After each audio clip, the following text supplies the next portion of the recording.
वंदेहं श्रीगुरु श्रीयुता पदकमलं विष्णुपादाय कृष्णपृष्ठाय भूतले श्रीमते भक्तिवेदांत स्वामी नामिने नमस्ते सारस्वते गौरवाणी प्रचारिणे निर्विशेष शून्यवादी पाश्चात्यदेशतारिणे नीलाम्बुजश्यामलकोमलाङ्गं सीतासमारोपितवामभागं पादौ महासायकचारुचापं नमामि रामं रघुवंशनाथं। जय श्री कृष्ण चैतन्य प्रभु नित्यानंद श्री अद्वैत गदाधर शिवासादि गौर भक्तवृंद।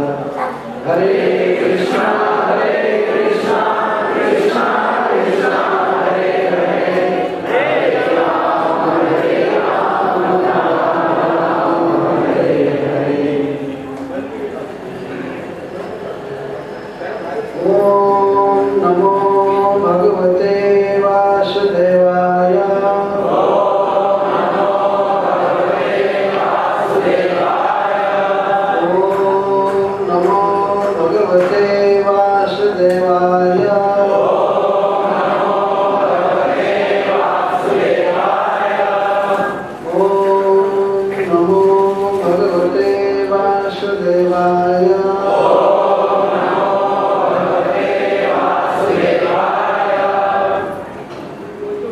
त्यक्त्वा सुदुस्त्यज सुरेक्षितराजलक्ष्मीं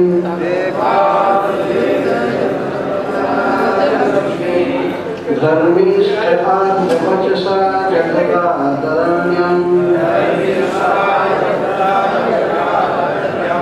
मायामृगं दैत्यैर्षितमन्वधावन्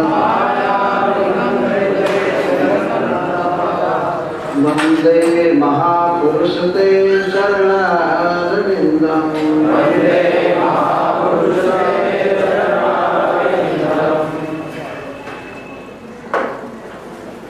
एक बार जनकपुर में बहुत बड़ा यज्ञ हुआ था जिसमें भगवान ऋषभदेव के 9 जोगेश्वर पुत्र पधारे थे। महाराज देवी ने उनसे प्रश्न किया उस यज्ञ में। एक प्रश्न यह था कि भगवान किस युग में किस नाम से किस वर्ण के और किस विधि से पूजे जाते हैं, कृपा करके बताइए। इस प्रश्न का उत्तर श्री करभाजन जी दे रहे हैं। तो वे सत्ययुग, त्रेता युग और द्वापर युग के आराध्य का वर्णन किए।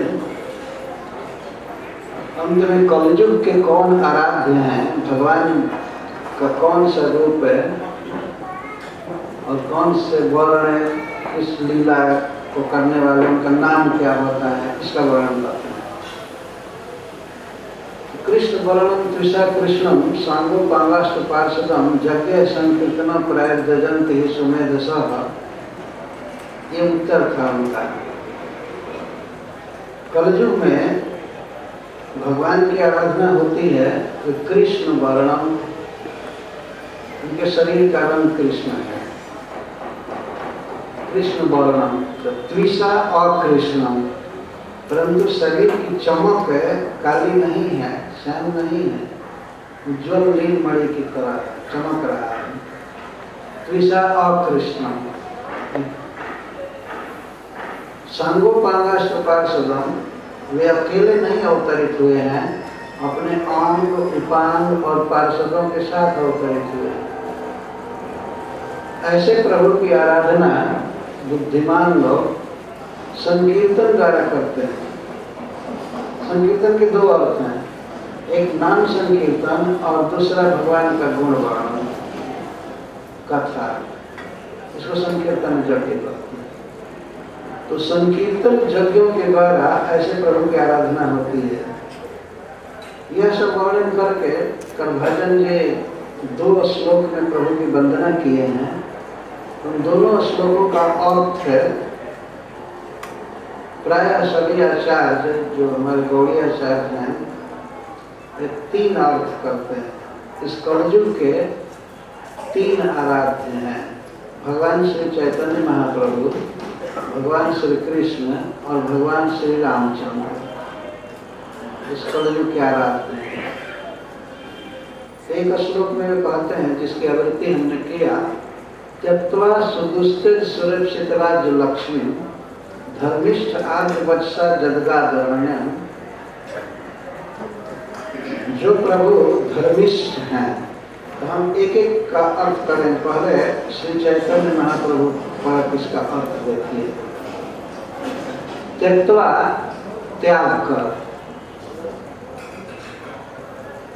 सुरक्षित राज्य लक्ष्मी देवता भी जिनकी इच्छा करते हैं, जिनके कृपा कटाक्ष को चाहते हैं, ऐसे विष्णु प्रिया को छोड़कर भगवान अगाध अरण्य झारखंड वन में आ गए, अरण्य में आ गए। अरण्य का अर्थ होता है जहाँ कोई झगड़ा नहीं है, जहाँ रण नहीं है, जहाँ रण नहीं है, युद्ध नहीं है, उसको अरण्य कहते हैं। ये सिटी आदि में रण है, झगड़ा है, यहाँ से बाउंड्री हमारी है और तुम्हारी है, कोर्ट जाते हैं कहाँ कहाँ, सब हमेशा झगड़ा चलता है। लेकिन अरण्य जिसमें कोई रण नहीं है, युद्ध नहीं है, वन को कहते हैं। तो भगवान चैतन्य महाप्रभु अरण्य में चले गए, किसको त्याग कर? श्री लक्ष्मी जी को, विष्णु प्रिया जी को त्याग कर चले गए, जो सुरक्षित, जो देवताओं के द्वारा आराधित थी, देवता भी उनकी कृपा चाहते हैं, ऐसे लक्ष्मी को छोड़कर चले गए। धर्मिष्ठ, वे धर्म का पालन करने वाले हैं, अतः उन्होंने शुक्लांबर ब्रह्मचारी की आज्ञा को माना। शुक्लांबर ब्रह्मचारी ने उनको शाप दिया था कि तुम्हारी गृहस्थी नष्ट हो जाए। गृहस्थ धर्म का त्याग करके चैतन्य महाप्रभु वन में चले गए।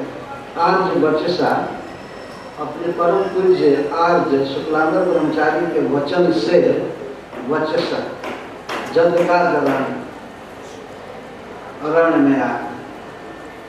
माया मृगम दैत्य सितवन भावत, माया के द्वारा जो नचाए जा रहे हैं, मृग का मतलब नचाना, अथवा माया के द्वारा जो पशु बना दिए गए थे, ऐसे झारखंड वन में उन पशुओं के पीछे जो हाथ उठा करके दौड़ते थे, उनका उद्धार करते थे। माया मृगम दैत्य सितवन भावत, अत्यंत दयालु होने के कारण मायाबद्ध पशु तक को जिन्होंने कृष्ण प्रेम दान दिया, ऐसे वंदे महापुरुष के चरणारविंदम, ऐसे महापुरुष के जो स्वयं भगवान हैं, उनके चरण कमलों की मैं वंदना करता हूँ। कलयुग के आराध्य का वर्णन करते करते उन्हें प्रणाम कर रहे हैं। श्री कृष्ण पर इसका अर्थ करते हैं। त्यक्त्वा सुदुष्टित सुरक्षितराज लक्ष्मी धर्मिष्ठ आद्य वत्सा जदगादरण्यम।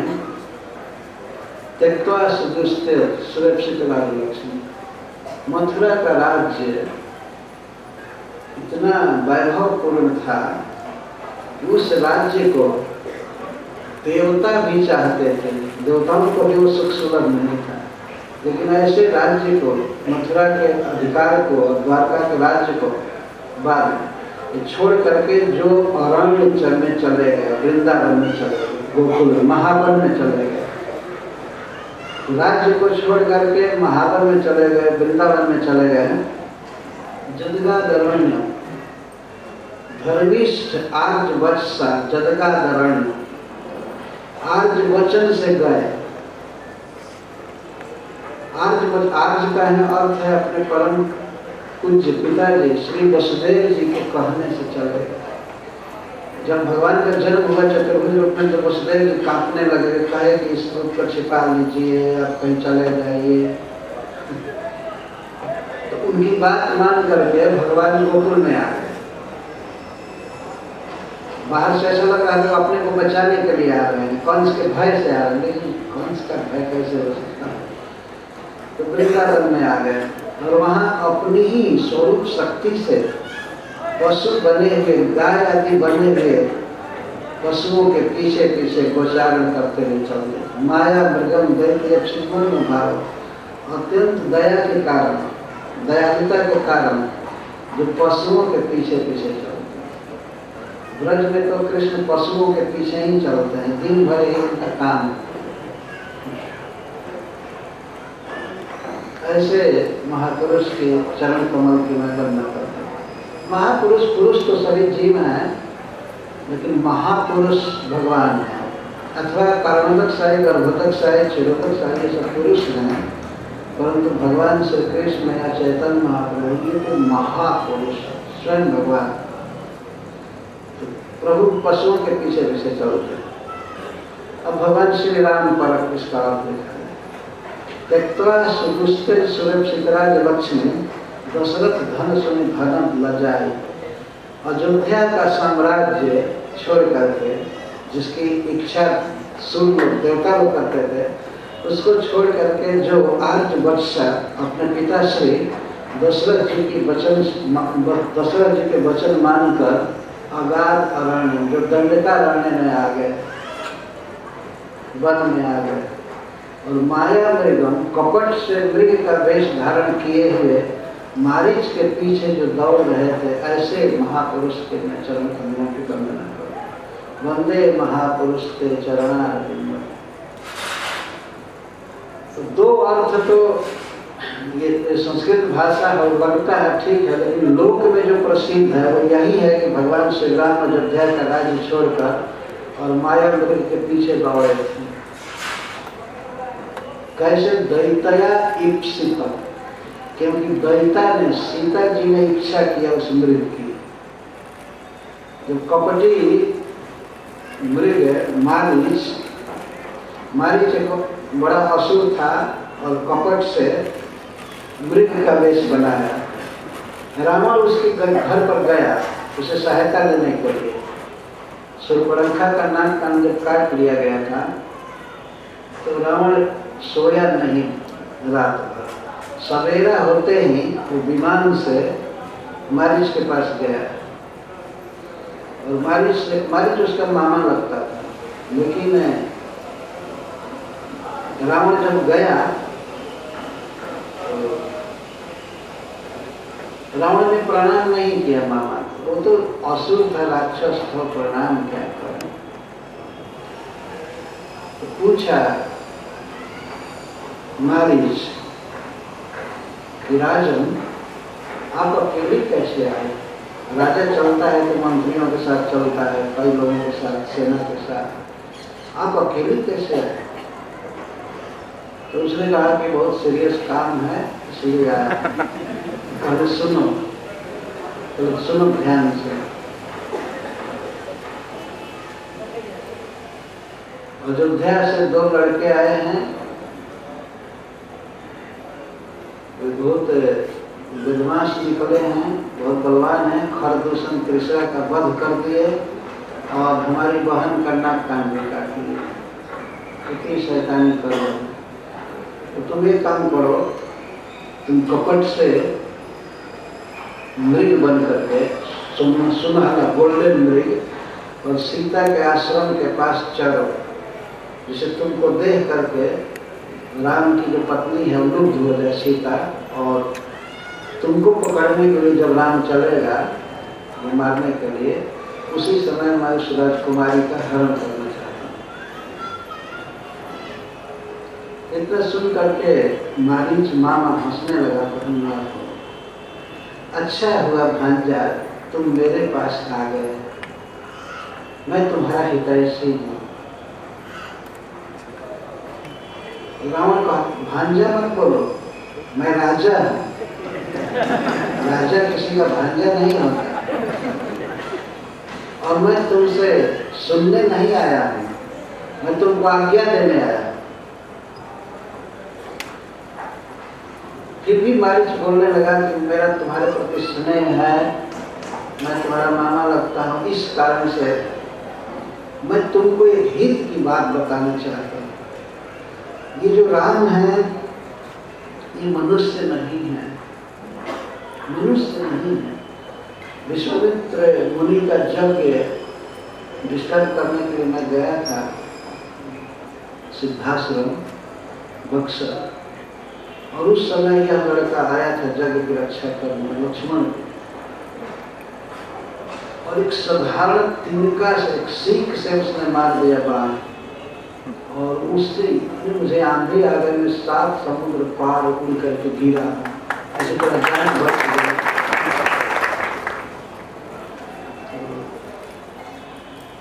और भी ताड़का आदि का उसने वध किया, एक शिव जी के धनुष को तोड़ा, उसको तोड़ना कठिन था। और स्वयं परशुराम जी उसे क्षमा मांगे हैं, जो क्षत्रियों के प्रसिद्ध दुश्मन माने जाते हैं, उन्होंने क्षमा मांगा। ये राम है, मनुष्य नहीं है, ये साक्षात भगवान है, इनसे बैर करना ठीक नहीं है। तुम ऐसा काम मत करो और हमको मत कहो ये सब करने के लिए। रामायण में ये बहुत बड़ा दोष था कि वो किसी की सुनता नहीं था और निर्णय बहुत जल्दी लेता था।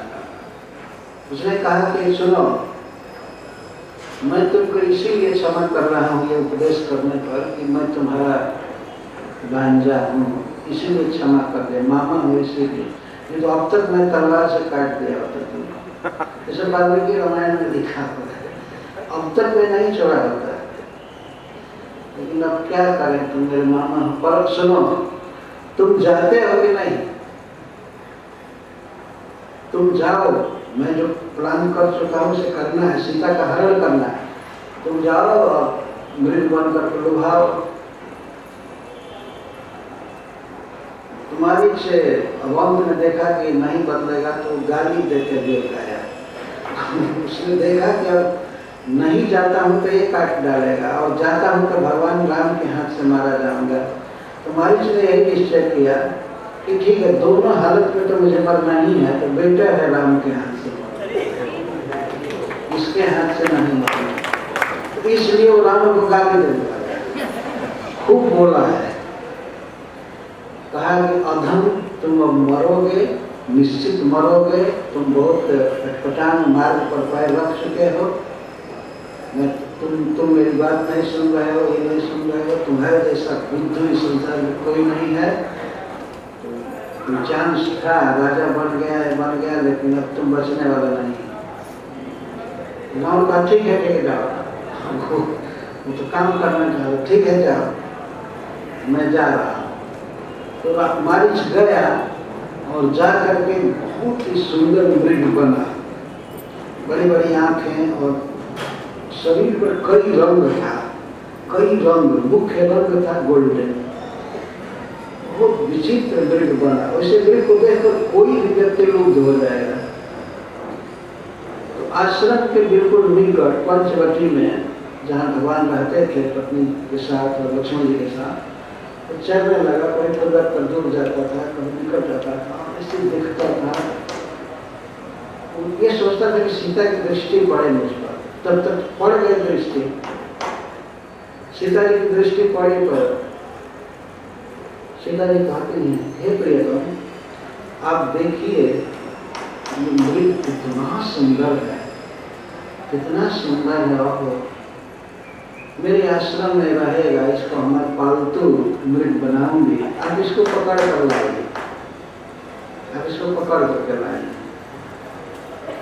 तो भगवान राम कहते हैं, सीता, इस घोर वन में अनेक राक्षस कपटी वेश धारण करके घुमा करते हैं। और लक्ष्मण से कहते, लक्ष्मण देखो ये मृग है, हमें तो लग रहा है कि राक्षस है, इसकी जो देखने की शैली है ना, ये बहुत कपटपूर्ण है। भगवान कहते हैं जो देख रहा है, तो कभी बड़ा हो जा रहा है, कभी छोटा हो जा रहा है, कभी बहुत दूर अकस्मात गायब हो जाता है, फिर आ रहा है। हमें लगता है कि ये कोई राक्षस है। तो सर्वज्ञ ईश्वर सब समझ ही रहे हैं, लेकिन लक्ष्मण जी भी कह दें हाँ हाँ निश्चित है कोई राक्षस है, लेकिन इसका वध कर दीजिए, इसको खत्म कीजिए, ये राक्षस है, ये हरण नहीं है। तो फिर समझाते हैं भगवान सीता जी, सीते देखो यह कोई महामायावी राक्षस है, और मैं अगर इसके पीछे जाऊंगा तो हो सकता है कोई दुष्ट राक्षस घुमा करते हैं इस वन में, वे तुम्हारा हरण कर सकते हैं, इसलिए मैं तुम्हें छोड़ करके जाऊंगा नहीं। लेकिन सीता जी रोने लगी, बहुत उनके रुदन का वर्णन है कि मेरा जब विवाह हुआ तो मैं अयोध्या से निकाल दी गई आपके साथ, मैं चाहती हूँ कि एक हरण रखूँ, उसको पालूं पोसूं। कोई कोई आजकल की स्त्रियाँ कुत्ता रखती हैं।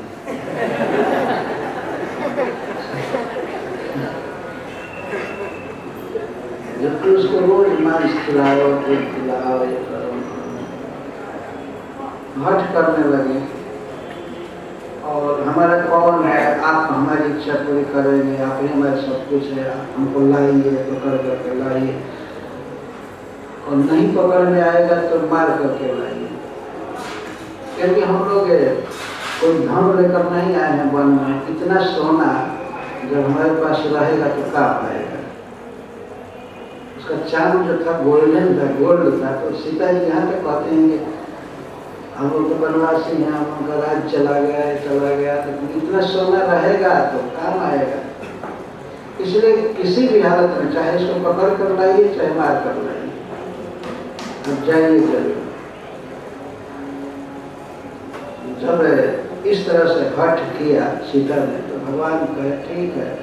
जब लक्ष्मण जी को कहते लक्ष्मण यह जो वन है वह घोर मायावी राक्षसों से भरा हुआ है, कभी भी कोई सीता को खा सकता है या हरण कर सकता है, अतः तुम देख रेख करते रहो। मैं जा रहा हूँ इसको पकड़ने के लिए, अगर ये नहीं पकड़ में आएगा तो इसको मैं बाण से मारूंगा, लेकिन तुम सीता को छोड़कर जाना मत। भगवान की अद्भुत लीला, चाहते थे कि छोड़ करके जाए, लेकिन ऊपर से सब मारे, इसको छोड़कर मत जाना, बहुत खतरनाक स्थान है यहाँ। भगवान चले गए। भगवान को देखते ही बहुत तेज गति से भागा, और श्री राम भी बहुत तेज गति से पीछा किए। भगवान उस वृक्ष का जो पीछा किए हैं वो इतना पैंतरा बदला है, इतना दूर भगा ले गया है, कभी निकट आता था कभी फिर दूर, और भगवान नंगे पांव उस वन में चल रहे थे। उस समय उनके पैरों में कांटे चुभे थे। इसी का स्मरण करते हुए सुखदेव गोस्वामी राम कथा शेष किए 9 मस्कर में। आज तक भक्त जब भगवान के चरण कमल का स्मरण करते हैं, यही याद करते हैं कि उनके पैर में जो कमल से भी अधिक सुकुमार है, कांटे चुभे हुए। सीता जी बाद में उन कांटों को निकालना चाहती थी, भगवान ने कह दिया कि नहीं, तुम्हारा तो काम है मेरे चरणों में लाना, जो मेरे चरण में आ गया है उसको निकालना तुम्हारा काम नहीं।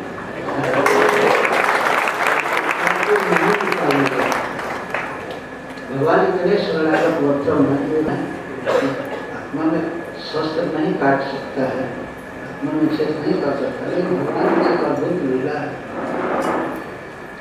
कंटक विद्ध चरण कमलों को अपने भक्तों के हृदय में स्थापित करके भगवान साकेत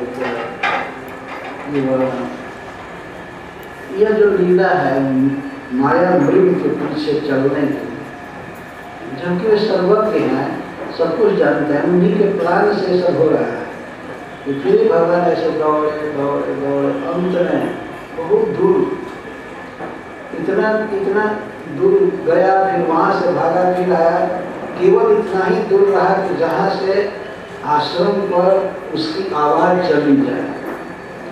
भगवान राम ने बाण मारा उसको, बाण मारा मारिश को, तो उसने जोर से बोलते हुए पुकारा, हाँ लक्ष्मण, हाँ सीता, सीते, वो राम की आवाज की नकल कर लिया था। राम ऐसे बोलते होंगे तो राम के स्वर में हाँ लक्ष्मण बुलाया, हाँ सीता। तो सीता जी ने सुना, तो लक्ष्मण ध्यान से सुनो, सुनो सुनो, तुम्हारे भैया की आवाज है, वो कोई संकट में पड़ गए हैं, अगर हम तुमको पुकार रहे हैं सहायता के लिए, तुम जल्दी जाओ और उनकी सहायता करो। लक्ष्मण जी कहते क्या आप बात कर रहे हैं, राम पर संकट आ सकता है? तीनों जगत के देवता और राक्षस सब मिल करके भी राम को संकट में नहीं डाल सकते। अब ऐसी बात मत बोलिए, किसी भी संकट में नहीं है। और उन्होंने मुझे विशिष्ट रूप से आज्ञा दी है आपकी रक्षा के लिए, मैं आपको छोड़कर नहीं जाऊंगा, उनकी आज्ञा का उल्लंघन नहीं कर सकता। इस पर सीता जी इस कठोर बोलने लगे, तुम साफ सुन रहे हो राम पुकार रहे हैं, हाँ लक्ष्मण कर रहे हैं, हाँ सीता कर रहे हैं, और कहते हो कि संकट में नहीं है। तो समझाते हैं राम की महिमा, राम कभी भी संकट में नहीं पड़ सकते हैं, तुम चिंता मत करो। तो सीता जी इस पर कुछ कठोर बोल दी लक्ष्मण जी को,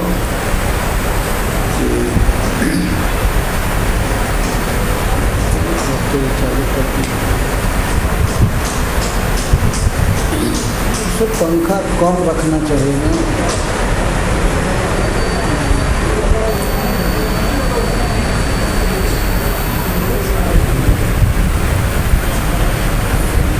तो सीता जी बोली, लक्ष्मण मुझे पता नहीं था कि अयोध्या से तुम इसी घात के लिए मेरे साथ आए हो। मैं समझ गई तुम चाहते हो कि राम मर जाए तो तुम मुझे रख लोगे। इतना सुनना था, लक्ष्मण के कान बंद कर लिए कि माता जी ये क्या कह रही है, क्या कह रही, तुम चाहते हो कि नहीं? इतना सुन करके लक्ष्मण जी अब भगवान की प्रेरणा से दिख गए, उनका मन बदल गया, उनको नहीं जाना चाहिए था, लेकिन वे चले गए। जाने के पहले वे सीता जी को समझाए कि इस रक्षा रेखा के बाहर मत जाना कहीं भी, तब तक हम आ रहे हैं राम के साथ। लक्ष्मण जी बहुत दुखी हो गए सीता के बात से, और वे कहते हैं कि सीता माता जी, मैं आपकी बात को इसीलिए सह रहा हूँ, इसीलिए क्षमा कर देता हूँ कि आप स्त्री हैं, अन्यथा कोई पुरुष ऐसा कह दिया होता तो मैं उसका गला काट दिया होता। लक्ष्मण जी यहाँ तक कहते हैं कि आप स्त्री हैं इसीलिए क्षमा कर रहा हूँ, क्योंकि बेचारी स्त्रियों को कम बुद्धि होती है। लक्ष्मण जी ये कहते हैं, ये क्षमा कर रहा है। तो चले गए, उनको प्रणाम करके और चले गए। जब गए तो भगवान उधर से मार करके मारीच को और उसका चमड़ा मृग चर्म ले करके आ रहे थे।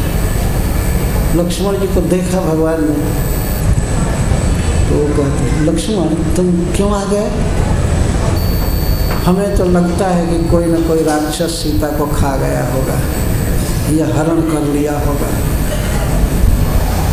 घोर वन में राक्षस घूमते रहते थे सीता को चुराने के लिए, या इतना कोमल शरीर था, मांस था, खाने के लिए घूमते रहते थे। नर आहार रजनीचर करे।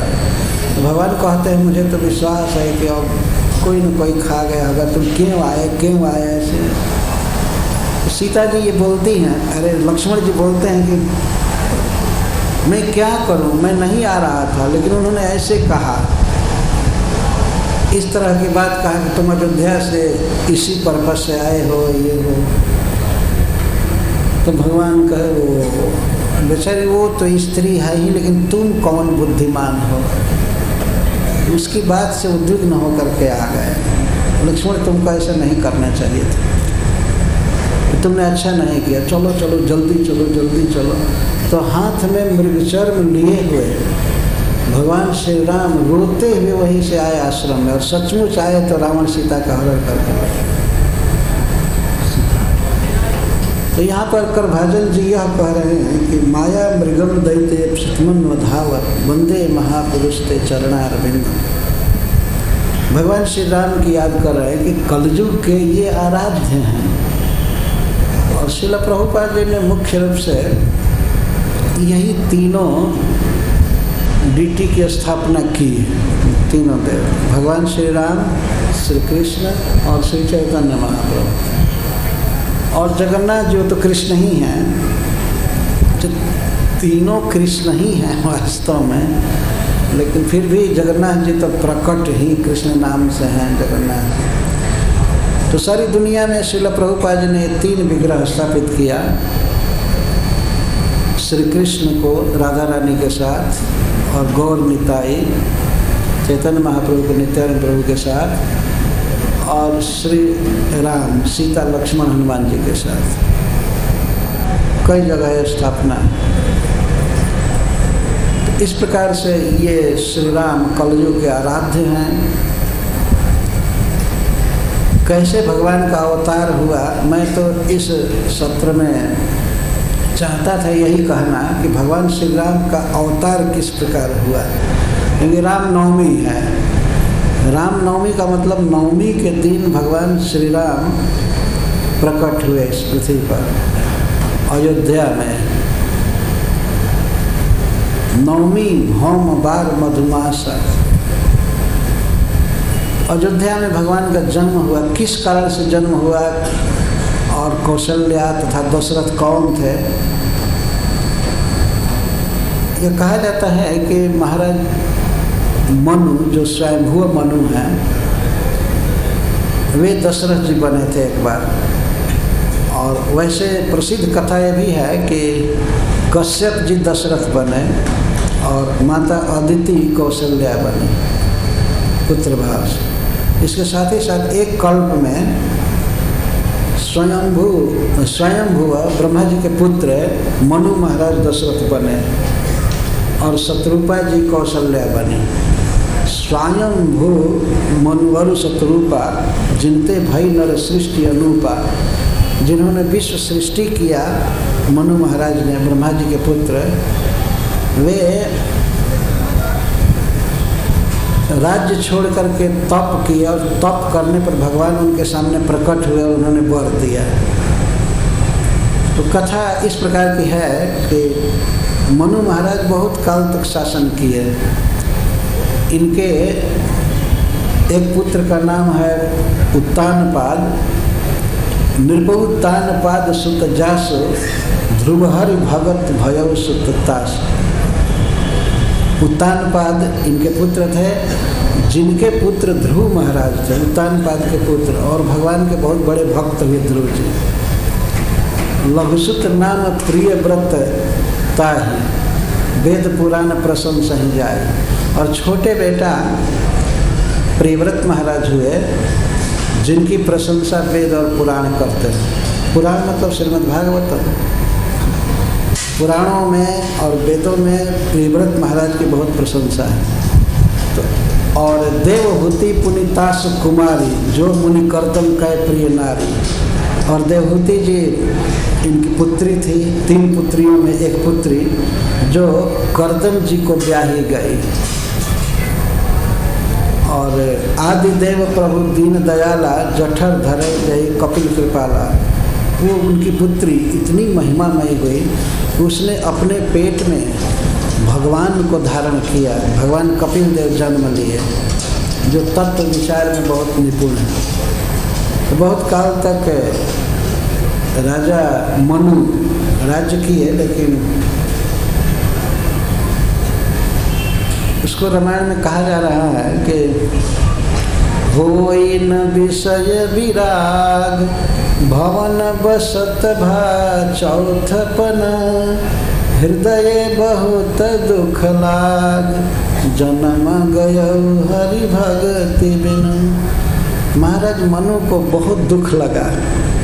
हो ही नहीं विषय बैराग, वैराग नहीं हो रहा था, चौथापन आ गया राज करते करते। तो हृदय में बहुत दुख लगा कि भगवान कृष्ण की भक्ति के बिना मेरा जीवन चला गया। ये सोच रहे थे। यद्यपि भक्ति वो कर रहे थे, फिर भी जो जितनी भक्ति करता है उसको यही अनुभव होता है कि मैं भक्ति नहीं कर रहा है।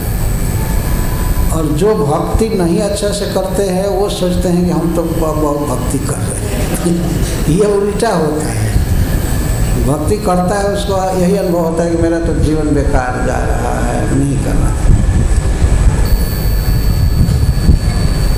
तो बर बस राज सुतहि तब दीन्हा, नारी समेत गवन बन कीन्हा। जबरदस्ती प्रियव्रत महाराज को राज दिए, ब्रह्मा जी को बुला करके, 5वें स्कंद में कथा है। अब प्रियव्रत महाराज को राज दिया गया जबरदस्ती। बरबस राज सुतहि तब दीन्हा, नारी समेत गवन बन कीन्हा। और अपनी पत्नी शत्रुपा के साथ वन में चले गए। वन में चले गए, कहाँ गए? तीर्थ वर नैमिष विख्याता, परम पुनीत साधक सिद्धिदाता। एक तीर्थ है भारतवर्ष में, यहीं पर लखनऊ के पास है, जिसको नैमिषारण्य कहते हैं। नैमिष वन, वहीं पर महाराज मनु गए। कहाँ से गए?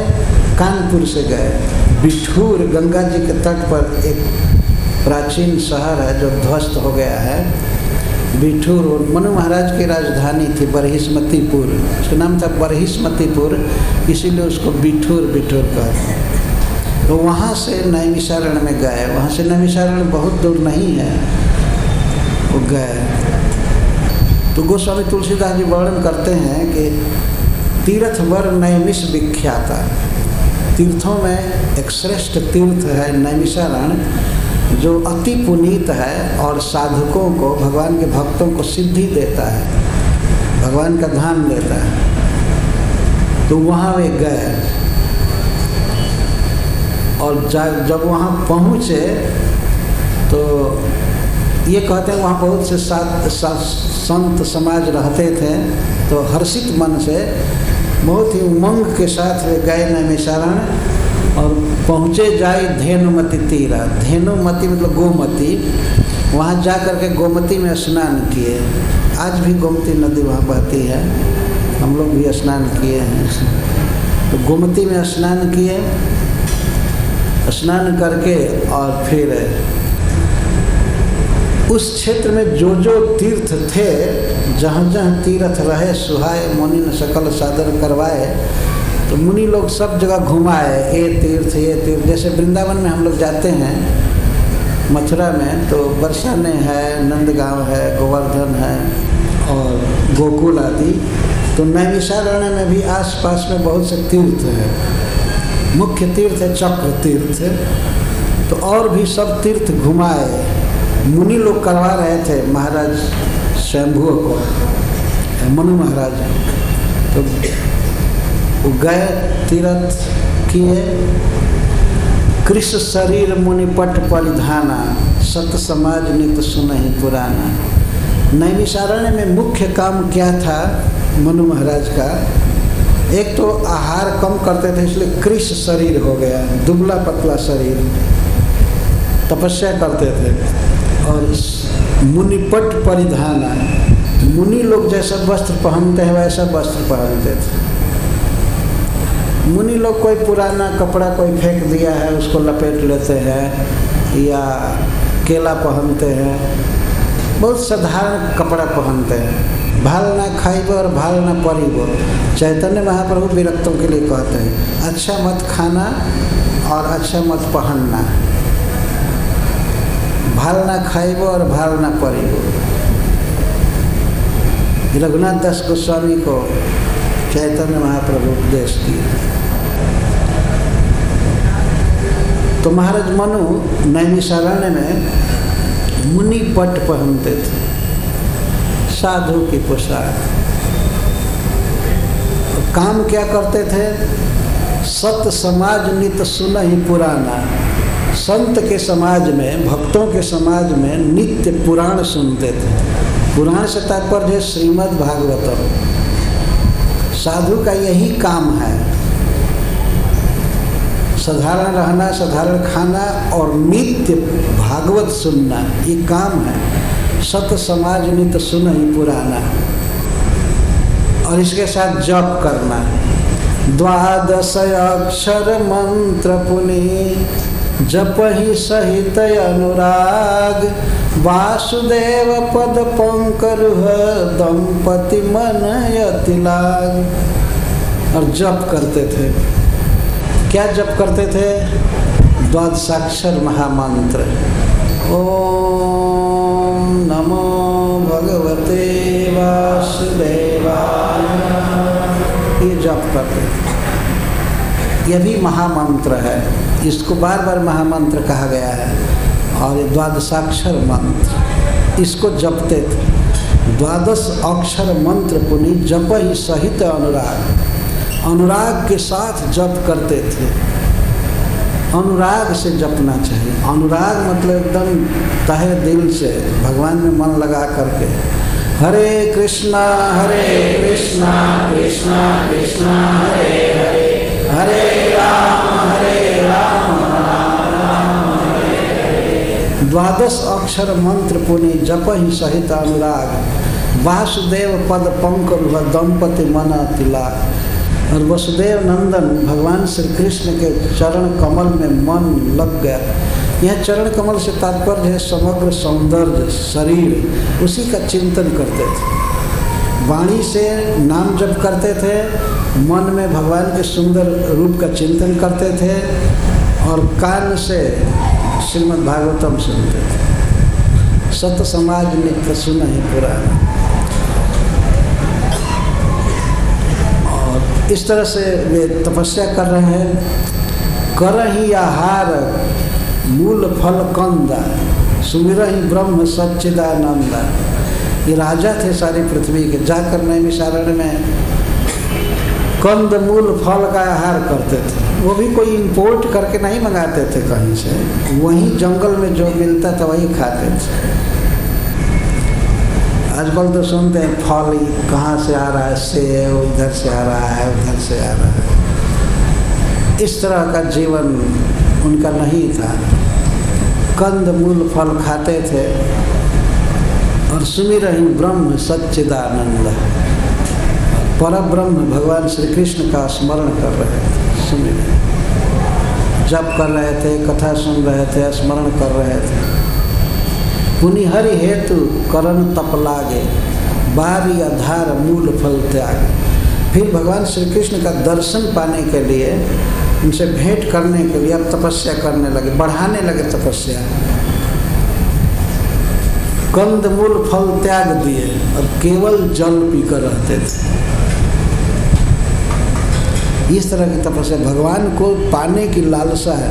और क्या लालसा है वो आगे बात आएगी कि ये चाहते थे कि भगवान के समान हमें पुत्र मिले, मतलब भगवान पुत्र मिले। भगवान के समान दूसरा कोई भगवान है नहीं, तो कृष्ण को ही चाहते थे कि हमारे पुत्र बने। तो इस तरह से स्मरण कर रहे थे।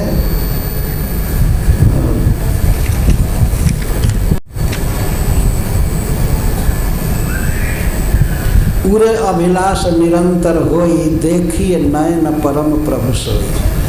तपस्या के पीछे क्या उद्देश्य था? हृदय में हमेशा यही लालसा रहती थी कि कब इन आँखों से परम पुरुष भगवान का दर्शन करेंगे। पूरे अभिलाष निरंतर होई, देखिए नयन परम प्रभु सोई। परब्रह्म भगवान को देखने के लिए अभिलाषा हो रही थी। अगुण अखंड अनंत अनादि, जही चिंता ही परमार्थवादी। जो प्रभु अगुण हैं, प्रकृति के गुणों से परे हैं, अगुण अखंड हैं, अनंत हैं, अनादि हैं, जिनका ज्ञान कभी बाधित नहीं होता और जिनके रूप गुण सौंदर्य आदि की कोई इतिश्री नहीं है, जो परिपूर्ण हैं, ब्रह्म हैं। और जही चिंता ही परमार्थवादी, परमार्थवादी उन्हीं का चिंतन करते हैं। देखिए कितना सुंदर शब्द है। लोग ये समझते, आजकल परमार्थ शब्द का उच्चारण कीजिए तो कुछ लोग समझते हैं निर्विशेष निराकार ध्यान करना ये परमार्थ नहीं, जही चिंता ही परमार्थवादी।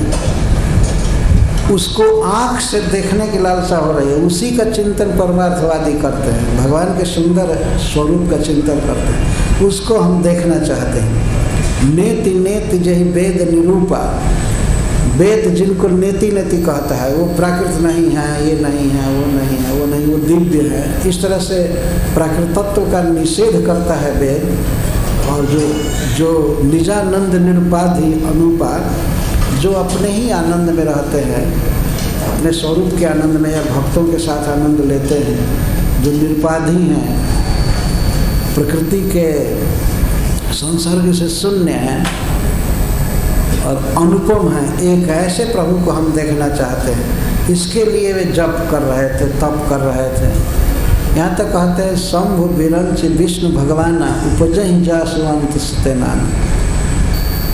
भगवान शिव, भगवान ब्रह्मा जी और भगवान विष्णु भी जिनके अंश से उत्पन्न होते हैं,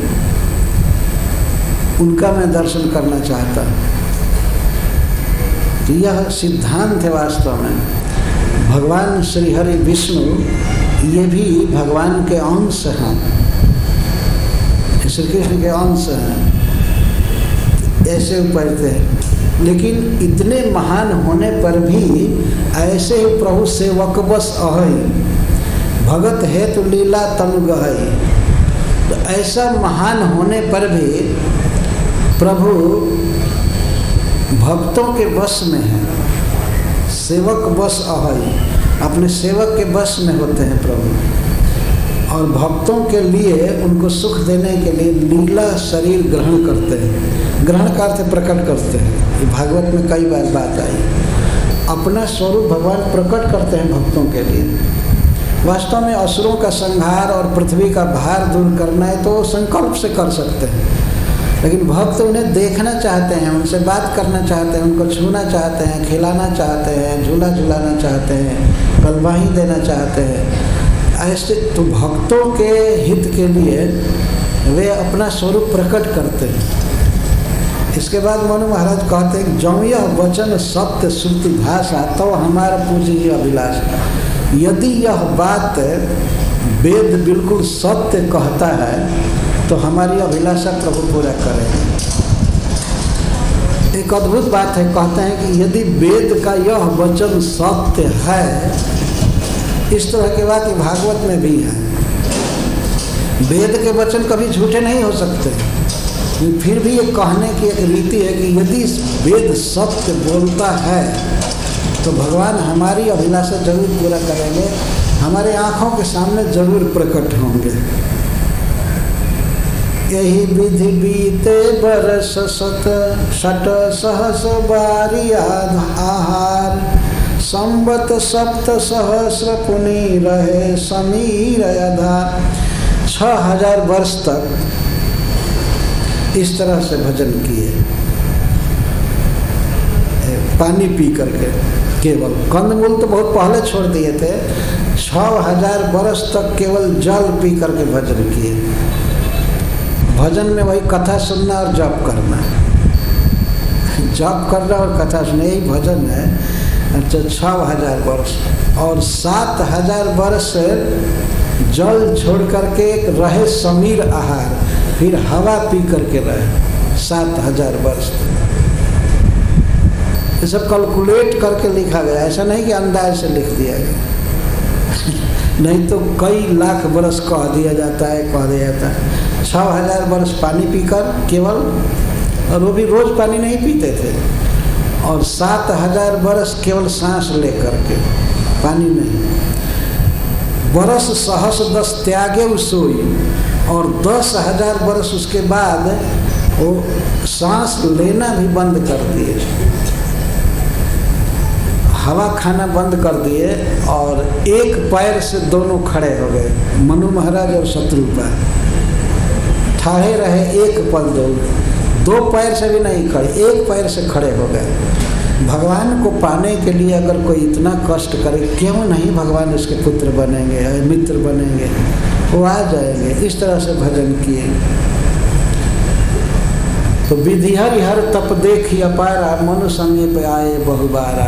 मांगो बर बहुभांति लोभाए, परम धीर नहीं धर चल ही चलाए।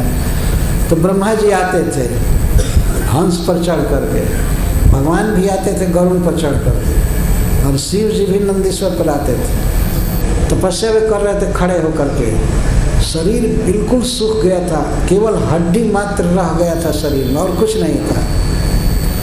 तो मांगो हूँ वर, वे तीनों आते थे कहते थे वर मांगिए वर मांगिए, हम बड़े प्रसन्न हैं आप वर मांगिए, लेकिन परम धीर नहीं चल ही चला।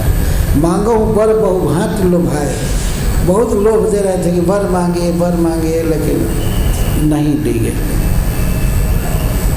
वो तो चाहते थे कि भगवान हमसे कहे कुछ और वे आवे, मतलब परम पुरुष परब्रह्म भगवान आवे।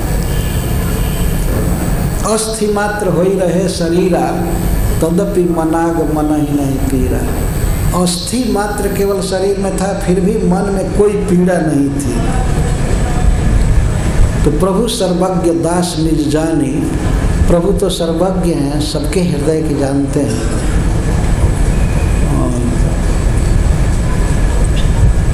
और ये देखे कि दोनों राजा और रानी तपस्वी हैं, मेरे लिए इतना कष्ट सह रहे हैं, तो उनका हृदय द्रवित हो गया और आकाशवाणी हुई, मांग मांग बर भई नभवानी,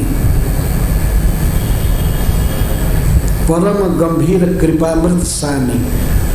कृपा रूपी अमृत से सानी हुई वाणी थी, सिक्त वाणी थी। भगवान बोले, साकेत बिहारी भगवान बोले कि मांगो मांगो क्या चाहते हो। ऐसी आवाज़ थी, परम गंभीर, बहुत गंभीर सरस और कृपामृत से सनी हुई वाणी थी। मृतक जियावनी गिरा सुहाई, श्रवण रंध्र वही ऊर्जब आई, हिष्ट पुष्ट तन भय सुहाए, मानव अब ही भवन ते आए। जो शरीर सूख कर हड्डी मात्र हो गया था, लेकिन भगवान की मृतक जियावनी गिरा, मरे हुए को जिलाने वाली वाणी जब मनु महाराज के शत्रुपा के कान में आई, तो हिष्ट पुष्ट तन भय सुहाए, मानव अब ही भवन ते आए। एकदम शरीर हिष्ट पुष्ट हो गया, ऐसा लगता था कि आज ही घर से आए हैं। जब घर से आए थे तो राजा थे, बहुत अच्छा खाए पिए थे, बिल्कुल स्वस्थ थे। भगवान की जो वाणी है उसमें अमृत है। उस वाणी को जब सुने, मृतक जियावनी गिरा सुहाई, श्रवण रंध्र हुई ऊर्जब आई। जब कान के छेद से हृदय में वाणी आई तो शरीर बिल्कुल स्वस्थ हो गया। देखिए भगवान की अद्भुत लीला, उनके वाणी में शरीर को एकदम कृश करने की भी शक्ति है। जैसे गोपी जनों को बोले, रुक्मिणी को बोले, तुरंत दुगनी हो गई। अगर वो उपेक्षा का वचन बोल दे, नहीं नहीं हमको कोई ज़रूरत नहीं है, तुम लोग घर लौट जाओ, ये लौट जाओ, बस सुनते ही क्षण भर में वो दुगनी हो गई। और यहाँ वर्णन किया जा रहा है, भागवत में भी वर्णन है कि करदम जी के बच्चन कानों में जब भगवान की वाणी आई तो बिल्कुल स्वस्थ हो गए। भगवान की वाणी कैसी है? मृतक जियावनी। अरे अस्वस्थ को स्वस्थ कर दे, ये कौन बड़ी बात है। मरे हुए को जिलाने वाली वाणी है, मृतक जियावनी। और ठीक यही शक्ति श्रीमद् भागवत के शब्दों में है। ये तो भगवान बोलते हैं, भगवद गीता भगवान बोले हैं, लेकिन उनके बारे में जो सुखदेव गोस्वामी आदि महापुरुष बोलते हैं वह भी अमृत, वह भी मृतक को जिलाने वाली है। मरी हुई कृष्ण भावना फिर लहलहा जाती, हरी हो जाती। ये भागवत सुनना, ये भगवान के बारे में जो शब्द बोला जाता है, और भगवान स्वयं जो बोलते हैं क्या कहना। मृतक जियावनी गिरा सुहाई, श्रवण रंध्र हुई ऊर्जब आई, हिष्ट पुष्ट तन भय सुहाए, मानव अब ही भवन ते आए। श्रवण सुधा सम वचन सुनी, पुलक प्रफुल्लित गात, बोले मनु करि दंडवत, प्रेमन हृदय समान। जब इस वचन को मनु महाराज ने सुना तो शरीर में पुलक छा जा रहा है। हिंदी में सुनु सेवक सुर तरु सुर धेनु, विधि हरिहर बंदित पद रेणु। ये है भक्त का भाव, अनुभव। भगवान अभी दिखाई नहीं पड़ रहे हैं, उनकी वाणी आ गई है, उसी से रियलाइज कर लिए कि भगवान की वाणी है। तो कहते हैं सुनो, सुन लो, हे प्रभु सुनिए। सुर तरु सुर धेनु, सेवक सुर तरु सुर धेनु, अपने सेवक के लिए, दास के लिए आप सुर तरु हैं, कल्प वृक्ष हैं, और सुर धेनु कामधेनु हैं। भक्तों की सारी इच्छा आप पूरी करते हैं। जैसे कल्प वृक्ष अपने आश्रय में आए हुए की इच्छा पूरा करता है, वैसे ही जो आपके दास हैं, सेवक हैं, उनकी आप इच्छा पूरी करते हैं। तो आप मेरी भी इच्छा जरूर पूरी करेंगे।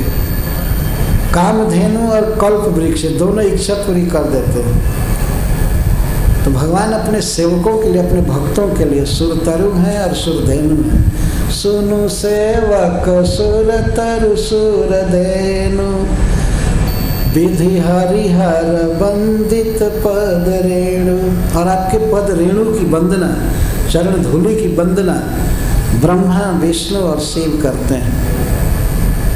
विधि हरिहर बंदित पद रेणु, अथवा हरि का अर्थ इंद्र भी कर सकते हैं। इनके द्वारा आपके चरण कमल के वंदना होती है। बहुत सुंदर भगवान का विशेषण दे रहे हैं। सेवत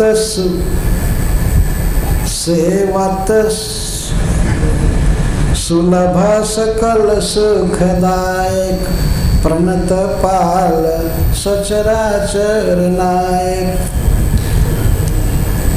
सेवत सुलभ, आप बिल्कुल सुलभ हैं किसी के लिए भी। यदि कोई व्यक्ति आपके प्रति सेवा की भावना रखे, आपको अपना माने, तो आप उसके लिए बिल्कुल सुलभ है, सेवत सुलभ। और सकल सुखदायक, आप सारा सुख देते हैं। यहाँ सारा सुख से तात्पर्य भक्ति का सुख, सबसे श्रेष्ठ सुख वो है। आप सब सुख देते हैं और चर अचर सबके नायक हैं। और प्रणत पाल, आप अपने शरण में आए हुए का पालन करते हैं। प्रणत पाल सचराचर नायक। जो अनाथ हित हम पर नेहु, यदि हमको दीन समझकर आप हम पर वास्तविक स्नेह करते हैं, तो प्रसन्न हो यह वर देहु, आप हमको यह वर दीजिए। आकाशवाणी में भगवान ने कहा कि वर मांगो, वर मांगो। तो मनु महाराज कहते हैं कि हमको ये वर दीजिए।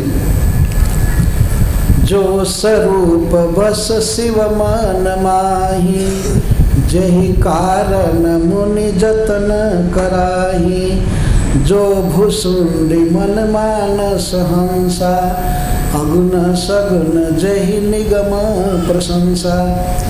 जो स्वरूप शिव जी के हृदय में रहता है, भगवान श्री राम के उपासक हैं शिव जी। जो आपका स्वरूप शिव जी के हृदय में बसता है और काकभुसुंडी जी के मन रूपी सरोवर में राजहंस की तरह जो खेलता रहता है, देखहि हम स्वरूप भरि लोचन, कृपा करहु प्रणतारति मोह। हम वो रूप आपका देखना चाहते हैं।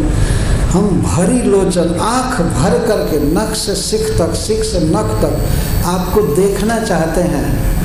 ये प्रणत के दुख को दूर करने वाले, अपने दासों के दुख को दूर करने वाले, आपको नहीं देखने की मुझे बहुत पीड़ा है।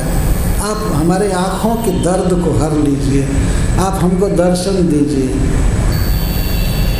इस तरह से कहने लगे। तब आइए आगे कहते हैं,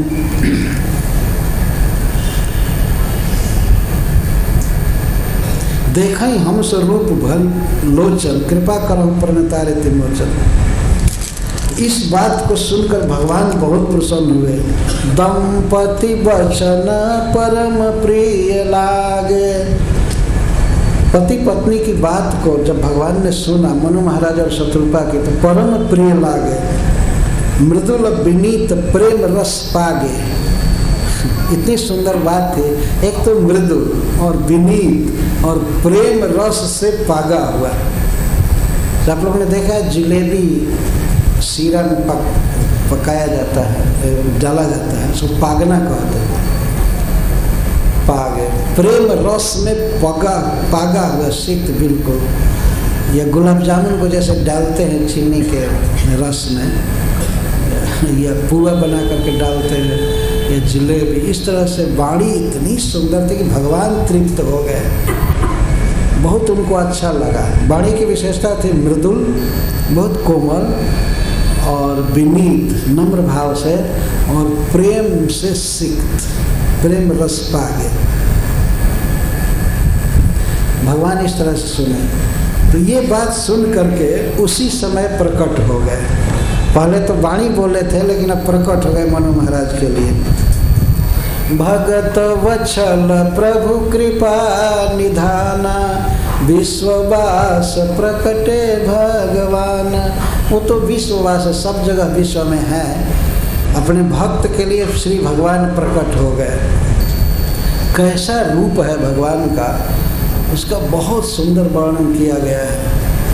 नील सरोरुह नीलमणि, नील नीरधर श्याम, लाजहि तन शोभा निरखी, कोटि कोटि सतकाम। शरीर कैसा, कैसे उपमा दे रहे हैं। जब मनु महाराज ने देखा तो चल नीलधर, नील सरोवर, भगवान ऐसे लग रहे थे जैसे नीला कमल है, उस पर भी संतोष नहीं हो रहा है। नील सरोवर है, नील मणि, नील कमल तो सुंदर होता है, लेकिन उसकी कोई कीमत नहीं होती है, कोई बहुत भारी कीमत नहीं। तो फिर कहते नील मणि, ऐसा लग रहा था नीले मणि है। तो नील मणि भी रूखा सूखा रहता है, उसमें कोई प्रेम करने की भावना नहीं रहती है, सरस नहीं रहता है। तो नील नीरधर श्याम, तो नील बादल से उपमा दे रहे हैं। भगवान का एक ही श्री विग्रह हो, नील सरोवर, नीलमणि, नील नीरधर श्याम, लाजहि तन शोभा निरखी, कोटि कोटि सतकाम। भगवान के उस सौंदर्य को देख कर, उस शरीर को देख करके सैकड़ों सैकड़ों करोड़ कामदेव लज्जित हो रहे थे। कंदर्प कोटि कमनीय विशेष शोभा, एक कामदेव नहीं, कोटि कोटि सैकड़ों कोटि कामदेव लज्जित हो रहे थे। इतना सुंदर भगवान प्रकट हुए, सीता जी के साथ प्रकट है। नील सरोरुह नीलमणि, नील नीरधर श्याम, लाजहि तन शोभा निरखी, कोटि कोटि सतकाम। अब मनु महाराज देख रहे हैं भगवान के मुख से लेकर के चरण तक, उसका वर्णन यहाँ पर किया जा रहा है। ये भक्तों को बहुत ही सुख देने वाला वर्णन है, भगवान के अंग का वर्णन है। रामचरितमानस में देखेंगे कि भगवान के अंगों का कैसा वर्णन है। प्रायः कुछ लोगों को इसका पता नहीं है, अतः उनकी श्रद्धा नहीं होती, परंतु देखिए या सुनिए कि क्या वर्णन है भगवान का। शरदमयंक बदन छवि सेवा, चारु कपोल चिबुक दर ग्रीवा। मुख से चालू किया जाता है, इसको सिख नख वर्णन कहते हैं। शरद मयंक, मयंक माने चंद्रमा, शरदकालीन चंद्रमा के समान बदन, छवि की सीमा है। केवल उपमा के लिए थोड़ा चंद्रमा से उपमा दे रहे हैं, लेकिन कहते छवि की सीमा, सौंदर्य की सीमा, इससे अधिक सौंदर्य हो ही नहीं सकता है। बदन मयंक बदन छवि सेवा। बदन भगवान का मुख है, शरदकालीन चंद्रमा के समान छवि की सीमा है। चारु कपोल, गाल बहुत सुंदर है, चारु माने सुंदर, चारु कपोल चिबुक, और उनका चिबुक बहुत सुंदर है, जो मुख के नीचे है चिबुक, चिबुक बहुत सुंदर है, गाल बहुत सुंदर है। और दर ग्रीवा, दर माने शंख, और भगवान की जो गर्दन है वो शंख के आकार की है, उसमें 3 रेखा भी है, बहुत सुंदर गोल मटोल गर्दन। ये वर्णन किया जा रहा है। दर ग्रीवा मतलब शंख ग्रीवा, बहुत सुंदर ग्रीवा। कपोल, चिबुक और शंख, कंठ, इसका वर्णन किया जा रहा है गर्दन। शरद मयंक बदन छवि शिवा, चारु कपोल चिबुक दर ग्रीवा। तीनों में चारु लगेगा, चारु कपोल, चारु चिबुक और चारु दर ग्रीवा, शंख ग्रीवा कहते। अधर अरुण रद सुंदर नासा, अधर अरुण भगवान का अधर, उनका ओष्ठ स्वाभाविक ही अरुण है, लाल है, इस पर लिपस्टिक लगाने की जरूरत नहीं है, वो अपने आप ही अरुण अधर, अरुण अधर रद सुंदर नासा, विधु कर निकर विनिंदक हासा। लाल लाल अधर है और सुंदर दांत है, रद माने दांत, दांत बहुत सुंदर है, और नासा, नासिका बहुत सुंदर है। अधर अरुण रद सुंदर नासा, विधु कर निकर विनिंदक हासा। और हंसी ऐसी जो मुस्कुरा रहे हैं भगवान श्री राम, तो मुस्कुराहट ऐसी है कि वो चंद्रमा के किरण वृंद को निंदित कर देते, मतलब वो उसके आगे फीका है। विधु कर चंद्रमा की किरणों का विनिंदक है, विशेष निंदक, अर्थात चंद्रमा की किरणें, चंद्रमा का प्रकाश क्या वैसा लगेगा, से बहुत गुना अधिक अच्छा लग रहा है भगवान की हंसी। विधु कर निकर विनिंदक हासा, अरुण अधर रद सुंदर नासा, विधु कर निकर विनिंदक हासा। अब आँख का वर्णन करते हैं। नवयंबुज अम्बक छबिनी की, चितवनी ललित भावती जी की। अम्बक कहते हैं आँख को, अवधी भाषा में अम्बक। अम्बक कैसा है, नेत्र कैसा है, नव अम्बुज, नवीन खिले हुए कमल के समान आँख। कमल से ही तो उपमा दी जाएगी, अब क्या है दूसरा उपमान दिया जा सकता है।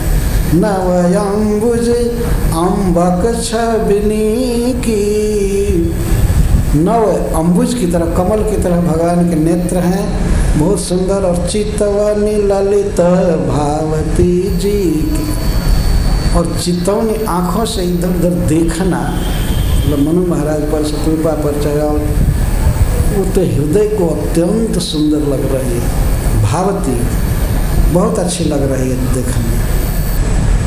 भ्रिकुटी मनोज चाप छबिहारी, तिलक ललाट पटल दुतिकारी। और भ्रिकुटी कैसी है, भगवान श्री राम की भौं हैं जो आँख के ऊपर के, वो कामदेव के धनुष की छवि को छीन लेती है, हारी हरण कर लेती है। कामदेव का बाण भी पुष्प का है और धनुष भी पुष्प का ही, तो कामदेव को मनोज कहते हैं। भ्रिकुटी मनोज चाप छविहारी, चाप मतलब धनुष, छवि सौंदर्य, हारी में हर लेना। भगवान की भौं ऐसी है जो कामदेव के धनुष की शोभा को निरस्त कर देती। अरे कोई देखा होगा तब तो समझेगा। तो कामदेव का धनुष कहाँ कोई देखा है, उसके धनुष की भी शोभा को भौं फीका कर रही है। भ्रिकुटी मनोज चाप छबिहारी, तिलक ललाट पटल द्रुतिकारी। और तिलक ललाट पटल पर इतना सुंदर लग रहा है, भगवान के ललाट पर तिलक होने से तिलक सुंदर लग रहा है। ये नहीं कि ललाट इतना सुंदर है कि उस पर तिलक जो है वो बहुत सुंदर लग रहा है।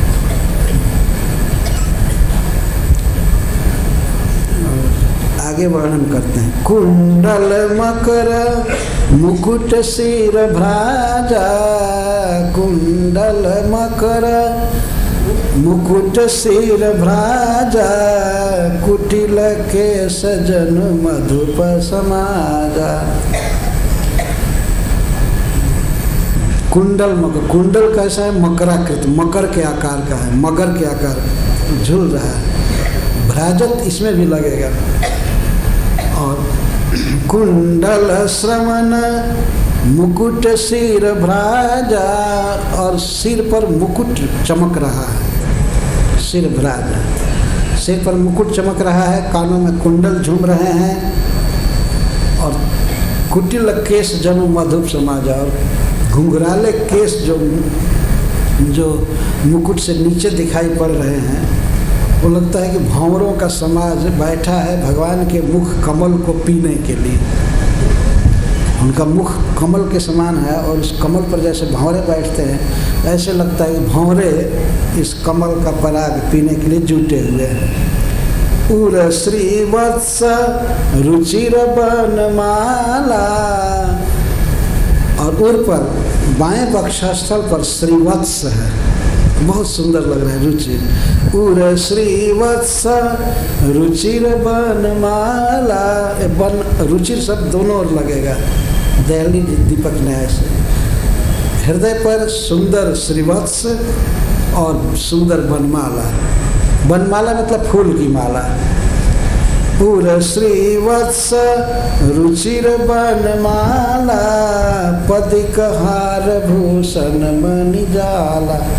पदिक हार, हार जो है वो जड़ा हुआ है अनेक मणियों से, मणि के जाल ही पहने हैं। मणि जाल मतलब अनेक मणि, अनेक प्रकार की मणियाँ हैं उसमें, मणिजाला।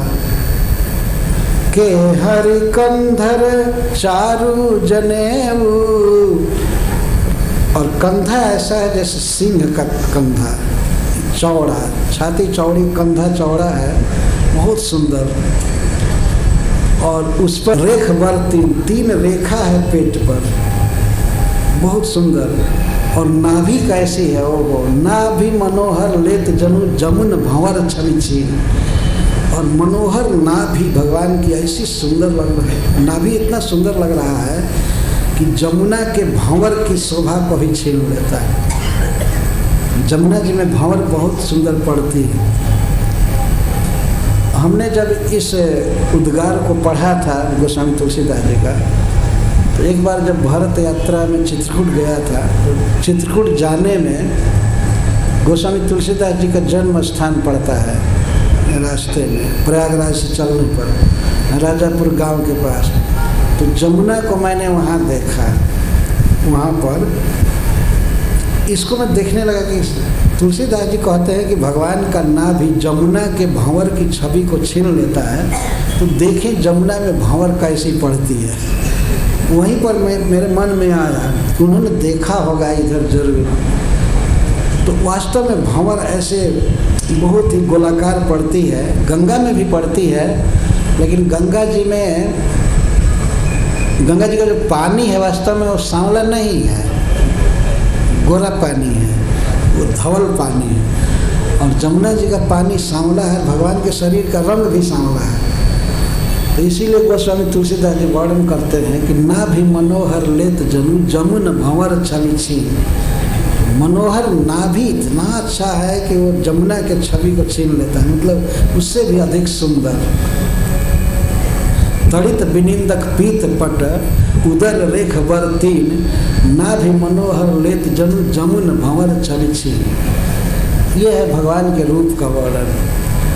और अब चरण में उतर आए, चरण में उतर करके कहते हैं पद राजीव बरनि नहीं जाही, मुनि मन मधुप बसहि जेन मान।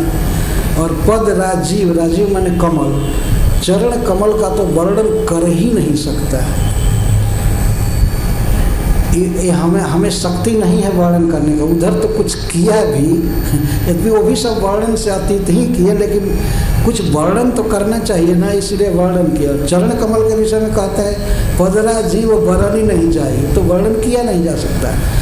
मुनियों का मन रूपी हंस सदा भ्रमर वहीं रहता है। मुनियों का मन मधु भ्रमर सदा भगवान के चरण में रहता है। सरंगणम पदाम्बुजम, भगवान के भक्त जो दास्य भाव से भक्त हैं, भगवान के चरणों का ज़्यादा चिंतन करते हैं। तो मुनियों का मन रूपी भंवरे तो वहीं मंडराए रहते हैं, इतना सुंदर है। इस तरह से भगवान श्री राम का वर्णन किए। अब ये कहते हैं कि भगवान राम के साथ सीता जी भी प्रकट हुई थी। आदि शक्ति जग सविनिधि जग मूला, वाम भाग शोभति अनुकूला, आदि शक्ति सविनिधि जग मूला। भगवान के बाएं भाग में समस्त सौंदर्य का निधान श्री सीता जी शोभित हो रही है, जिनके अंश से असंख्य लक्ष्मी ब्रह्माणी और रुद्राणी पैदा होती है। वे सीता जी भगवान के वाम भाग में हैं। छवि समुद्र हरिरूप बिलो की, एकटक रहे नयन पट रोकी। मनु महाराज और शत्रुपा दोनों अपने नयन पट को रोककर, नयन पट मतलब पलक, निमेष, इसको नयन पट कहते हैं। नयन पट, इस नयन पट को रोक करके और एक टक देखने लगे भगवान को। एक टक, टक का मतलब है जब आंख बिना बंद किए आदमी देखता है, बीच में गैप न जाए, मतलब पलक न गिरे, तो उसको टक कहते हैं। एक टक देखने लगे और नयन पट रोक दिए। इतनी सुंदरता है कि नयन पट अपने आप रुक गए और देखने लगे। चितवही सादर रूप अनुपा, तृप्ति न मान नहीं मनु शत्रुपा। एक टक देख रहे थे और तृप्ति नहीं मान रहे थे, देखते जा रहे थे, देखते जा रहे थे।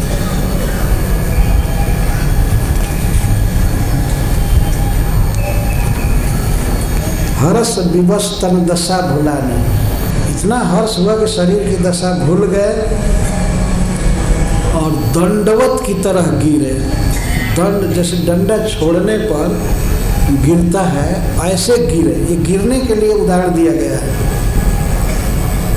चरण कमल को पकड़ गिरे दंडे की तरह और चरण कमल में लेट गए।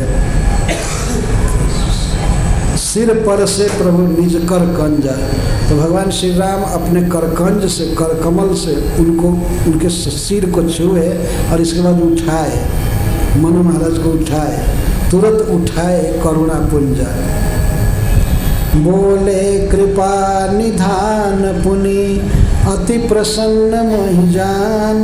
मांगऊं बर जो भाव मन, महादानी अनुमान। फिर उठा कर कहे, मैं पूर्ण प्रसन्न हूँ आपसे, आपके मन में जो भी इच्छा है वो मांगिए। मैं महादानी हूँ, महादानी अनुमान। दुनिया में कोई भी देवता देने वाले हैं कुछ भी, लेकिन मैं जो देता हूँ उतना कोई नहीं दे सकता। आप मुझे महादानी समझकर और संकोच छोड़ करके मांगिए। तो सुनी प्रभु बचन जोर जुग पानी, धरि धीरज बोले मृदुबानी। ये बोली गलत छप गया है, बोले हैं धीरज रह करके मनु महाराज बोले।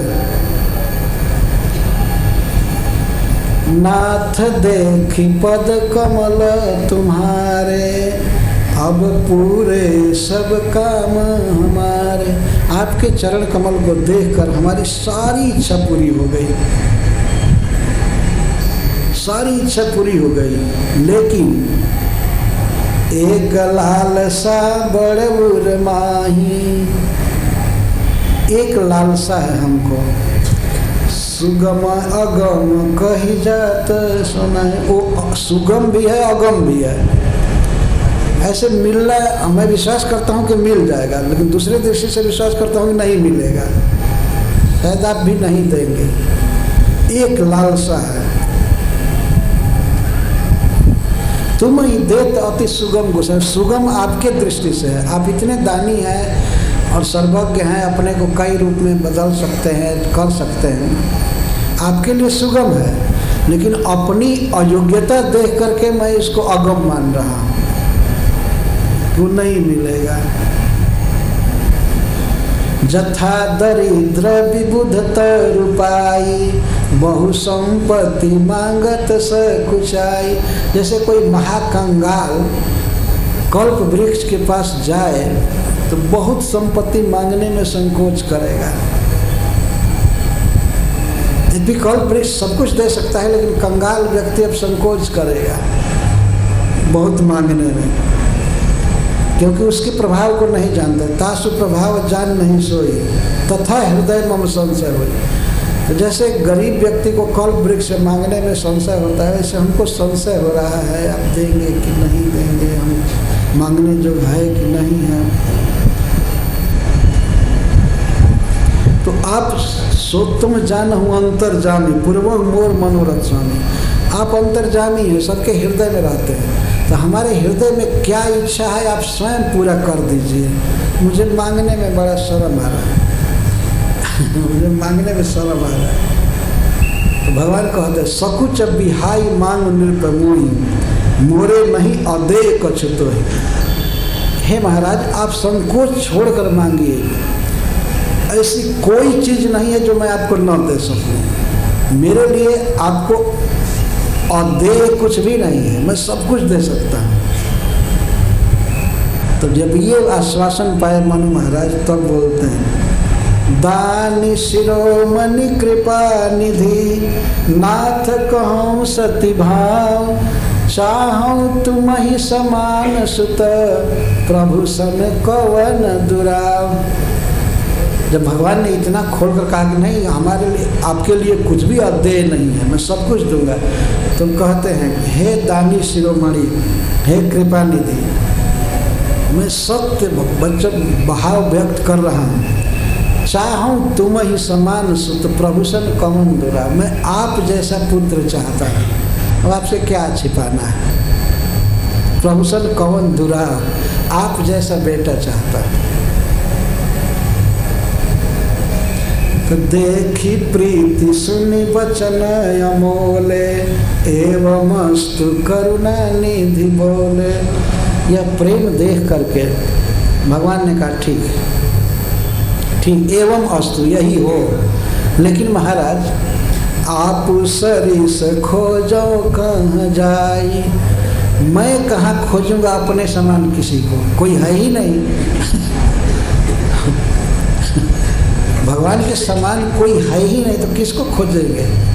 आप सरिस खोजाओ कहाँ जाए, नृपतो तनय होग मैं आई, मैं ही आपका पुत्र बनूंगा।